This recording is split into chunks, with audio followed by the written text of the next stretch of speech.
Hello Flosstube, my name is Tamara, and in today's video I'm going to speak again about the sleeping bee. But this is going to be my last video where I am going to speak about this bee, because I managed to stitch it like everything, and even like give it a nice home to this beautiful design.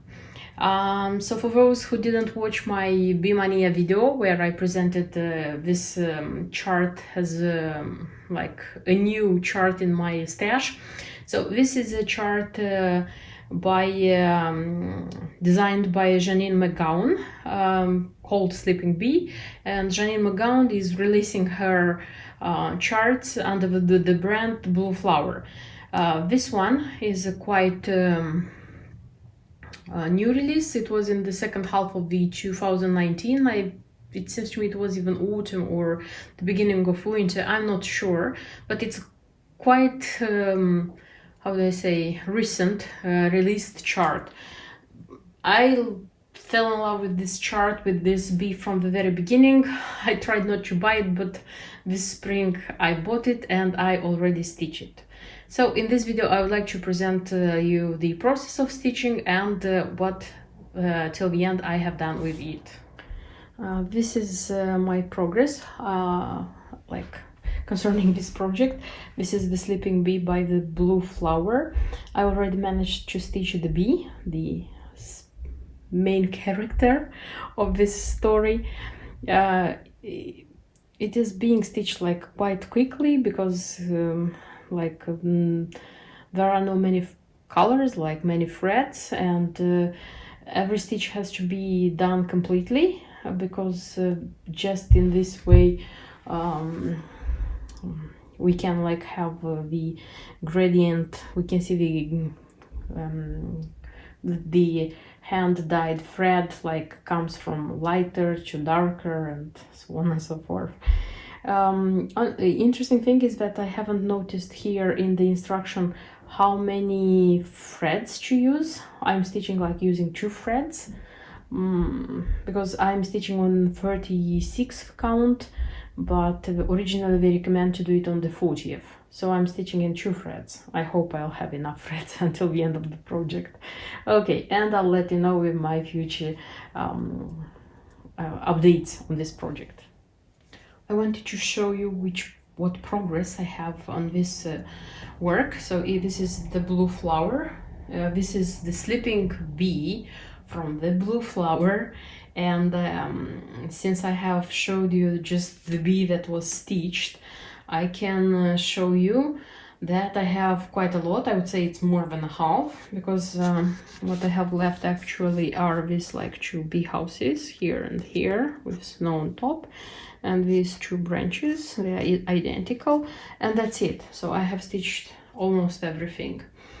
I have bought a skein of everything which is recommended in the key, I mean the threads, but I have the fear that not all of them are going to be enough. I hope very much it's going to be enough, just because many of the local shops, online shops, craft shops where I buy from closed this time because it's current quarantine, and those which are working, they have like, when you open the home page, it's written that they are working with less people.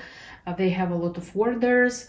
They are sending the orders later, and we should expect them coming later. So if I won't have like half a meter of thread, I'm going to wait for that one, I think 2 weeks, when in good times it was enough to wait 1 day. Of course, if the thread was in stock. So I hope very much it's going to be enough, but I'm going to finish stitching it and I will tell you everything about the threads and how much I used. Unfortunately, I made a mistake, quite a big mistake, but I repaired it, and probably it cannot be seen. The thing is that I have stitched the central element, at least I think it's the central element. I stitched the bee correctly, and when I started stitching like these leaves and berries, I made a mistake, a small one, like I was like just one cross stitch, one stitch like in that side, but it made a difference because everything depended on that one, and I made the, how would I say, so it wasn't like in the chart. And when I was already here, you know, I have stitched like almost here, I didn't have this these leaves here, this side. I just realized what I have done.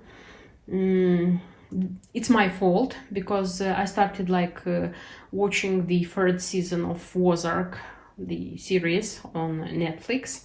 I like very much this this film, and it's not a problem because it's easy to stitch this one. The thing is that when you move, it's my advice, by the way, when you move to a new element, just have to calculate carefully the distance between them. So this was my mistake, that I was watching the film and I wasn't careful when I was moving to the next element. When I was here and I realized what happened, honestly, I decided not to rip off everything, because the biggest danger is that I risked like leaving the work as it is, because like in the past I had such experiences when I was making a mistake, and I had to rip off a lot of the stitched, and I just left the work aside for a few months, for a year, because I didn't want to do this thing. And that's reason number one. And reason number two, I said that the threads wouldn't be enough, and I don't want to order threads now because I have to wait a lot, blah blah blah. Okay, what I have done, I ripped off just this snowflake here, the big one, and this thing here, the small one, and I arranged them in such a way that visually it cannot be seen. So people who are not into stitching, they won't notice that there is a difference, and they're not symmetrical.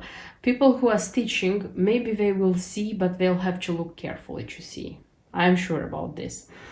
My how do I say, advantage was that these things, you see, these things here, so they are symmetrical, but the way they are filled in, it's not the same. You see, for example, if you are looking at this one, which is symmetrical with this one, I mean the construction, but the way these things are filled in, they are not the same. So maybe this helped me, like helped my mistake not to be so noticeable. I think so, at least. I'll see. So having this one already done, and being on quarantine and having a lot of time, I hope it will take me like mostly 2-3 days, and I'll have this work done. And I'll show you the final result. And I have finished stitching my sleeping bee. Yes, it's done. I am super happy.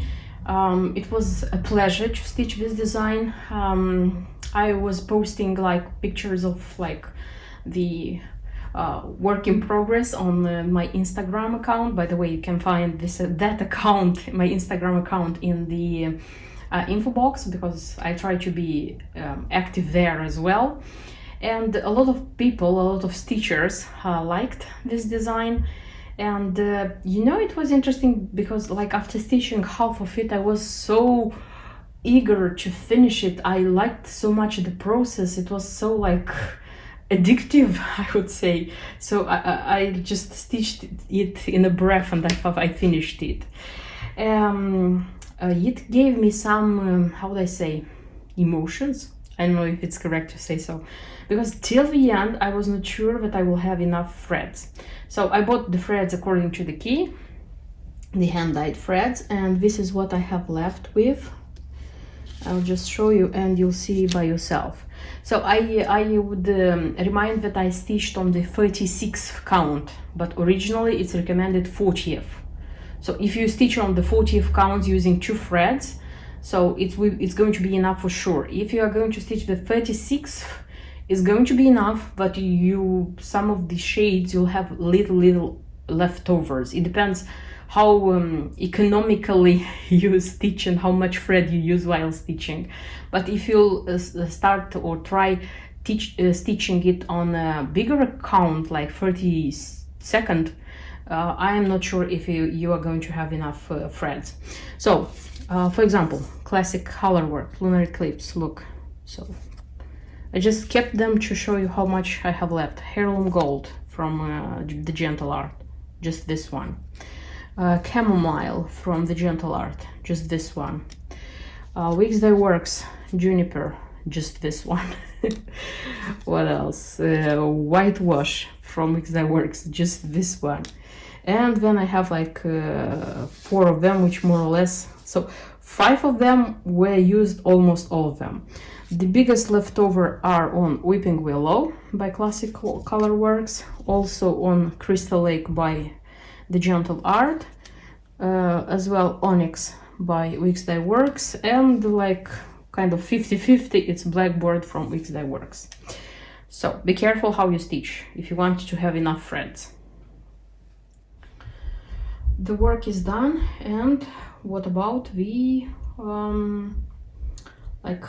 framing it, or like making it into something nice? So I said that here, I don't know if I said, but here on the preview it's made in the lid of a box, a very nice one, and in the end it's written where the box was bought, like it's a box from Lee Hayes Shaker boxes.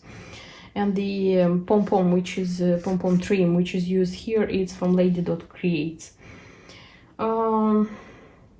I tried to look for those, and the box, it was like March when I looked on the site, and it was said that the waiting is until September. So if I have ordered in the beginning of March, I would have received my box in September. I decided not to wait, and I decided to buy a box from IKEA. So it's a wooden box, it's a round one, but it's from IKEA. It's in its bag because I wanted for you to see how it's called. Maybe it's going to be interesting for you, because comparing to the original shaker boxes, this one is not so expensive. I paid for it 13 or 15 pounds, and it's wooden, and they have just this variant, the light color, they don't have darker. In a sec I'll take it out and you'll see. So the diameter here is, so it's 9 inches, 9 3/4 inches on 4, something like this. So I'll see how it's going to work, but I'll try. And speaking about the pom-pom trimming from Lady.Creates, I tried to order in a local shop because the quarantine started and it was crazy to try order somewhere abroad, and which will travel a lot of time. That's why I found in one of the shops, I found such a pom-pom trimming, but the color is much brighter green, so it's not sequoia dark green as they recommended. But I hope this one is going to go well, because I don't know, maybe it's going to make like work lighter. I don't know, we'll see. And this is how the final result looks like. Yes, I managed to make the bee, the sleeping bee, into the lid of a box, such a nice box. So here it is. So I made kind of a pin keep, like on a round cardboard, so it has like, see, it's soft here, and I decorated it with pom-pom trimming, but not with the pom-pom trimming which from Lady.Creates, which I originally bought, because still I thought that this one is very how do I say, very bright green. That's why I tried my luck, looked on eBay, and lucky me, I found such a color, you can see, which is a kind of close to sequoia, which originally was asked. I even found such a color, mustard, which also it would have been okay, but this one I liked better. That's why I used this one, and I have a ready-made box. I'm super happy. Honestly, I'm super happy that I managed to make something out of this stitched piece, and it's not like somewhere in the box just lying there. And I decided that in this box I'm going to keep my hand-dyed threads, which already were used in some processes, and I have leftovers, so that these leftovers, if there is a lot, for example, I'm going to use for next project, or for example for something which I would think it's appropriate to use the color, so something like this. So it's ready and it's a box, and it's a box with pom-pom trimming. Yeah, I'm super happy. I already told that I am super happy. So this is everything I wanted to show you in this video about this nice bee. Thank you, Janine McGowan, for this beautiful design, and see you in my next videos. Until then, bye bye.